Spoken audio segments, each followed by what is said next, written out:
এৰি নিদিব ক'তো আপোনালোকে।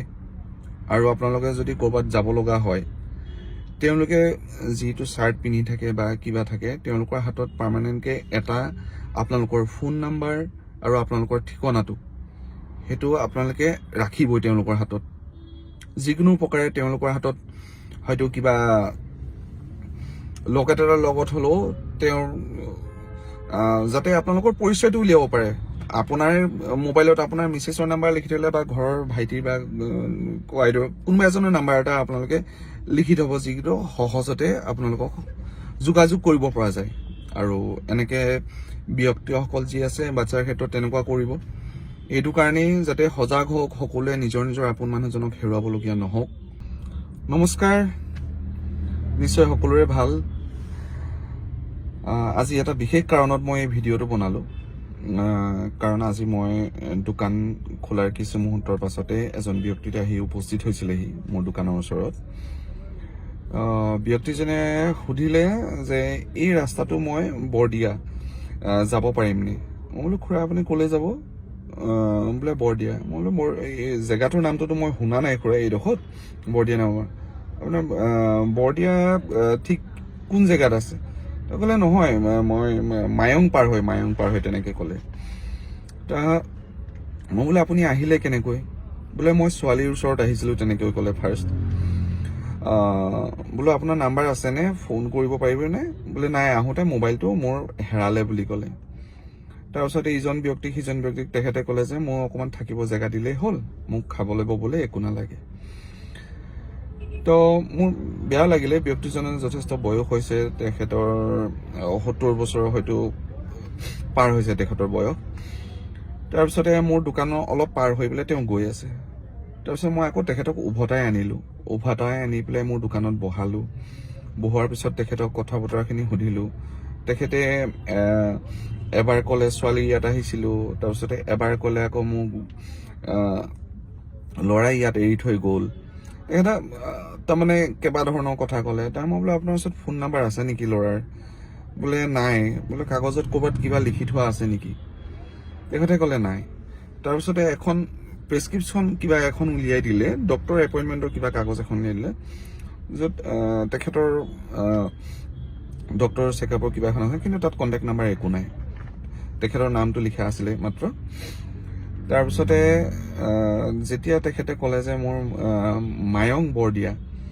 মায়ং পাৰ হৈ বৰদিয়া বুলি জেগা এডোখৰ পায়, তেতিয়া মোৰ মনত পৰিলে মোৰ বন্ধু এজন আছে মায়ঙত, অপূৰ্ব ডেকা বুলি, অপু অনিৰুদ্ধ বুলি সকলোৱে চিনি পায়, অভিনয় কৰিছিলে আমাৰ আগত, ভাল এজন অভিনেতা।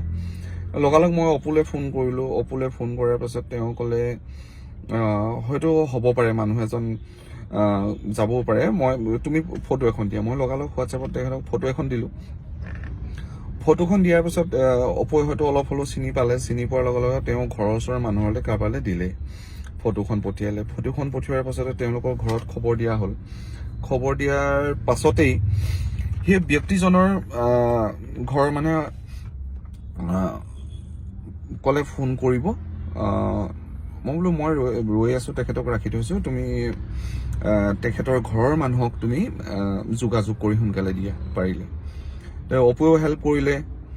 এজেগতে অপুক বহুত ধন্যবাদ, কাৰণ সি কোৱাৰ লগে লগে তেখেতে এটা সহায় কৰিলে, যিটো কাৰণত মই মানুহজন আজি নিজৰ তেখেতৰ পৰিয়ালক গতাব পাৰিলোঁ। আৰু কিছু সময়ৰ পাছত এটা ফোন আহিলে যে আপোনাৰ ওচৰত মানুহ এজন আছে, মোৰ পেহা হয়, আমি গৈ আছোঁ, আপুনি কোন জেগাত আছে? মই এড্ৰেছটো দিলোঁ মোৰ দোকানৰ, গণেশগুৰি আপোনাৰ মহিন্দ্ৰা ৱৰ্কশ্বপৰ অপজিটত অল PNB বেংকটো আছে।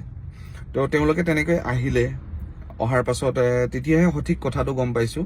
তাৰ আগতে মই অলপ ধৰিব পাৰিছোঁ যে মানুহজনে কথাখিনি পাহৰি যায়, ক'ত কি হৈছে, কি হৈ আছিলে, কথাবোৰ পাহৰি যায়। তো তাৰপিছত তেওঁলোক আহিলে, 3জন আহিলে, এজন তেওঁৰ পুত্ৰ আহিলে, এজন ভতিজাক আহিলে আৰু এজন ভাগিনীয়েক আহিলে। তেওঁলোকৰ কথাৰ পৰা গম পালোঁ যে পুত্ৰই তেওঁক ডক্টৰৰ ওচৰলৈ, ডক্টৰক দেখুৱাবলৈ লৈ আহিছিলে। দিনৰ 11টা বজাতে তেখেতে নিৰ্দেশ হ'ল তাৰ পৰা, ডক্টৰৰ চেম্বাৰৰ ওচৰৰ পৰা। তো সেই ব্যক্তিজনক বিচাৰি তেওঁলোকে লতাশিল থানাত এজাহাৰো দাখিল কৰিলে। নিৰ্দেশ হৈছে বুলি। তাৰপিছতে মই ফোন কৰাত তেওঁলোকে আহিলে, আহি পেলাই কথা বতৰা পাতিলোঁ। তেওঁলোকক তেওঁ পিতৃক গতাই দিলোঁ। তাৰ আগতে তেখেতক মই সোধাত মই বোলো কিবা খাইছেনে আপুনি খুৰা? বোলে খোৱা নাই। তেওঁক ম'ম' এক প্লেট দিলোঁ। ম'ম' প্লেট খাই পেলাই তেওঁ পানী চানী খুৱাই মেলি বহাই থৈছোঁ। আৰু মই দোকানত কাষ্টমাৰ ব্যস্ত আছোঁ যদিও তেখেতক বাৰে প্ৰতি চাই থাকোঁ, উঠি পেলাই ক'ৰবালৈ গুচি গ'লে আকৌ দিগদাৰ হ'ব, মই বিচাৰি নাপাম। যিহেতু অলৰেডি মই ঘৰৰ পৰিয়ালক ক'লোঁ যে মোৰ ইয়াতে আছে, তো তেখেতক বহাই ৰাখিলোঁ। আৰু এই ভিডিঅ'টো এইটো কাৰণেই বনাই আছোঁ, এইটো কোনো কাহিনী নহয়। তেখেতৰ মই ফটোখন মই দিম যদি কোনো আপত্তি নাথাকে, কিবা নাথাকে। আৰু এই কথাকেইষাৰ মই এইটো কাৰণেই কৈছোঁ যে বহুতৰ বয়োজ্যেষ্ঠ পিতৃ মাতৃ বিভিন্ন কাৰণত ক'ৰবাত লৈ যায় বা নিজৰ ল'ৰা ছোৱালী লৈ যায় ক'ৰবাত ফুৰাবলৈ, বিভিন্ন কাৰণত ব্যস্ত হৈ যায়, কিবা অঘটনো ঘটিব পাৰে কিবা এটা কাৰণত, যাতে যিসকলে হয়তো কাকো একো ক'ব নোৱাৰে, নিজৰ বাচ্ছাটোৱে হয়তো সঠিক আপোনাৰ ঠিকনাটো ক'ব নোৱাৰে, আপোনাৰ নামটো ক'ব নোৱাৰে, তেওঁলোকৰ পকেটত সদায় আপোনাৰ নামটো আৰু ফোন নাম্বাৰটো আপুনি সদায় ক'ৰবালৈ গ'লে পকেটত এটা চিন হিচাপে থ'ব, যাতে সেই আপোনাক বিচাৰি উলিয়াব পৰা যায়। আৰু এই বয়সস্থ যিসকল ব্যক্তি আছে, আপুনি ক'ৰবাত গৈছে বা আপুনি গম পাইছে যে তেওঁ কথাবোৰ পাহৰি যায় অলপ, আৰু তেওঁলোকক আপোনালোকে সহজে এৰিয়ে নিদিব, চকুৰ আগৰ পৰা এৰি নিদিব। কাৰণ মোৰ পৰিয়ালত তেনেকে মই হৈছে, কথাবোৰ পাহৰি যায়, মোৰ বৰ্তাৰ কথাবোৰ পাহৰি গৈছিলে, দেউতাও অলপ পাহৰি যায় এতিয়া। তেনেকে আপোনালোকে সেই বয়োজ্যেষ্ঠ ব্যক্তিসকলক, যিসকলে তেনেকে কথা পাহৰি যায়, এৰি নিদিব ক'তো আপোনালোকে। আৰু আপোনালোকে যদি ক'ৰবাত যাব লগা হয়, তেওঁলোকে যিটো চাৰ্ট পিন্ধি থাকে বা কিবা থাকে, তেওঁলোকৰ হাতত পাৰ্মানেণ্টকৈ এটা আপোনালোকৰ ফোন নাম্বাৰ আৰু আপোনালোকৰ ঠিকনাটো, সেইটো আপোনালোকে ৰাখিবই তেওঁলোকৰ হাতত। যিকোনো প্ৰকাৰে তেওঁলোকৰ হাতত হয়তো কিবা লকেট এটাৰ লগত হ'লেও তেওঁৰ যাতে আপোনালোকৰ পৰিচয়টো উলিয়াব পাৰে, ঠিকনাটো উলিয়াব পাৰে। কাৰণ তেওঁলোকে ক'ৰ পৰা আহিছিলে, কি হয়, আজি এইজন ব্যক্তি যথেষ্ট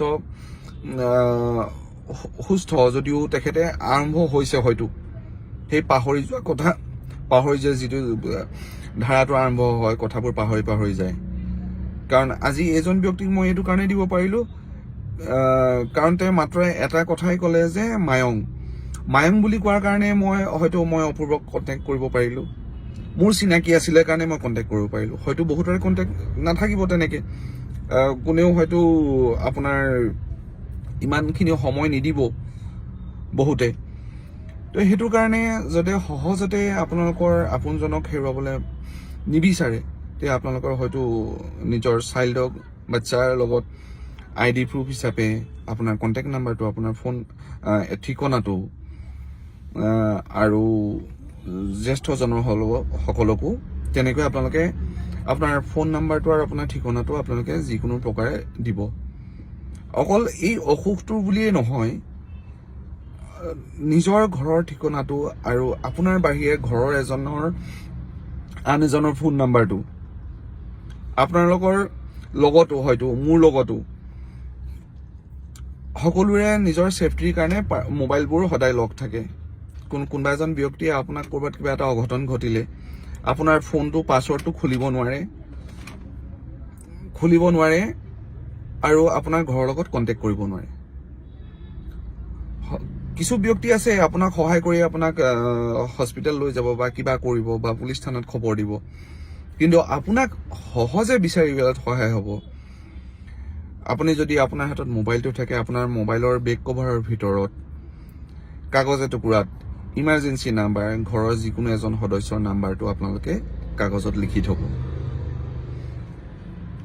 নিজৰ আপোনাৰ মোবাইলত আপোনাৰ মিছেছৰ নাম্বাৰ লিখি থ'লে বা ঘৰৰ ভাইটিৰ বা কোৱাইডৰ কোনোবা এজনৰ নাম্বাৰ এটা আপোনালোকে লিখি থ'ব, যিটো সহজতে আপোনালোকক যোগাযোগ কৰিব পৰা যায়। আৰু এনেকে ব্যক্তিসকল যি আছে বাচ্ছাৰ ক্ষেত্ৰত তেনেকুৱা কৰিব। আৰু ভিডিঅ'টো বেছি দীঘলীয়া নকৰোঁ, এইটো কাৰণেই যাতে সজাগ হওক, সকলোৱে নিজৰ নিজৰ আপোন মানুহজনক হেৰুৱাবলগীয়া নহওক, সেইটো কাৰণেই মই এই ভিডিঅ'টো বনালোঁ। লগতে বহুত বহুত ধন্যবাদ অপূৰ্বই বহুতখিনি হেল্প কৰিলে, সেইটো কাৰণেই ব্যক্তিজনক তেওঁলোকৰ পৰিয়ালৰ লগত মই লগাই দিব পাৰিলোঁ। ধন্যবাদ। সকলোৱে ভালে থাকক, কুশলে থাকক। ধন্যবাদ।